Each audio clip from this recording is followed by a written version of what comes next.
Ce sont des chiffres très faciles à retenir. 1 seconde est nécessaire pour fabriquer un sac plastique. Durée d'utilisation environ 20 minutes, mais ce sac mettra jusqu'à 4 siècles avant de disparaître. Personne ne l'ignore. Désormais, les déchets plastiques qui contiennent des produits pétroliers sont une catastrophe pour la planète. Voici un procédé révolutionnaire Made in Belgique. Cette fois-ci, le dossier du vendredi est signé Anne-Chaline Lambard et Marie-Pierre de Gors. Ça pourrait être une histoire belge, mais c'est du sérieux.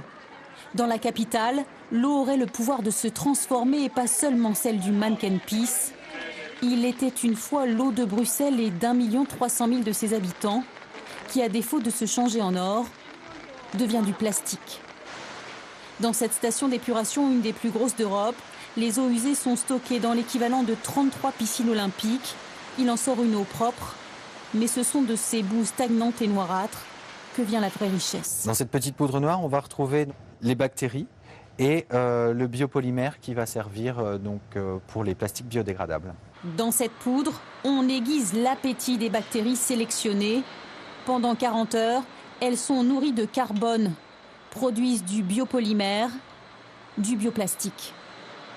L'intérêt, c'est qu'elles mangent au maximum, donc on les alimente en carbone et quand elles ont atteint leur saturation en biopolymère, c'est à ce moment-là qu'on les tue et qu'on peut extraire le biopolymère.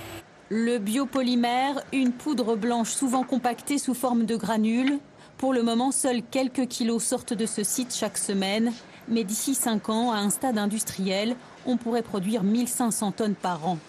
De la chimie verte encore plus écologique que celle qui fabrique les sacs plastiques à base d'amidon de pommes de terre. Dans le cas de l'amidon, par exemple, vous utilisez des ressources et donc des terrains agricoles. Vous détournez des territoires de leur utilisation normale. Le concept nouveau, c'est de faire de cette eau usée ou de ce qu'elle contient une ressource. Une ressource gratuite que l'on retrouve déjà dans certains pare-chocs de voitures, des cartes bancaires, des stylos ou des jetons de casino. Face au plastique à base de pétrole, celui-là pourrait bien rafler la mise. C'est une petite merveille.